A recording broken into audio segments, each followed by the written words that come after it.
যারা বোর্ডে আছেন তারা যদি এভাবে করে ইলেকশন করতে চান করতে পারেন, জিততেও পারেন, বাট আজকে ক্রিকেট 100% হেরে গেছে, এটা নিয়ে কোনো সন্দেহ নাই। আপনারা বলেন বড় গলায় যে বাংলাদেশে ফিক্সিং বন্ধ করা লাগবে, আগে ইলেকশনের ফিক্সিং বন্ধ করেন, পরে ক্রিকেটের ফিক্সিং বন্ধ করার চিন্তাটা করি। সো আমার এর চেয়ে বেশি কিছু বলার নাই। আমার কাছে মনে হয় যে এটা স্পষ্টভাবে ক্লিয়ার সবার কাছে, কারা কারা কোন সময় কারা কারা কোন ধরনের ইনভলভমেন্ট এখানে রেখেছেন, কী ধরনের ইন্টারফারেন্স হয়েছে, নিয়ম ইচ্ছামতগত সুবিধার মতো যে সময় দরকার ও সময় চেঞ্জ করা হয়েছে, আর এর সাথে কারা কারা জড়িত একদম স্পষ্টভাবে ক্লিয়ার। আমি এর চেয়ে বেশি আর কোনো কথা বলবো না, বাট ইনশাল্লাহ ভবিষ্যতে আমি এটা নিয়ে অবশ্যই কথা বলবো। আমি আমার স্পিচ এই কথাই বলে শেষ করব যে এই ইলেকশন বাংলাদেশ ক্রিকেট বোর্ডের জন্য একটা কালো দাগ হয়ে গেল, আর এই ইলেকশনের পার্টের সাথে যারা আছে এরা আই এম শিওর তারাও বুঝতে পারেন যে ইলেকশনটা কোনো দিক থেকেই এটা একটা ইলেকশন ছিল না।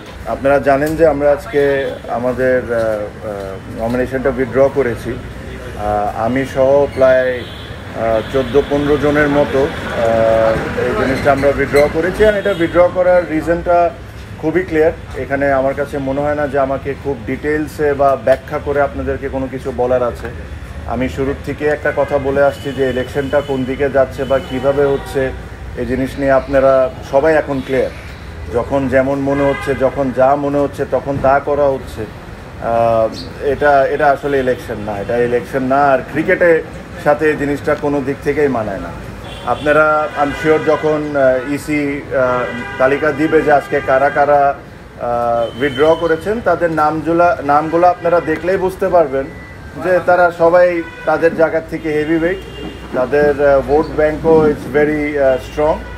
এটা হলো আমাদের একটা ওয়ে অফ প্রোটেস্ট, যে এখান থেকে এসে যে এই নোংরামির পার্ট আমরা থাকতে পারবো না। এখানে ধরেন বিভিন্ন ধরনের বিভিন্ন সময় অনেক ধরনের কথা বলা হয়েছে, but end of the day আমার কাছে মনে হয় যে এই নোংরামির সাথে আমরা কোনো দিক থেকে কোনোভাবে পার্ট রাখতে পারবো না।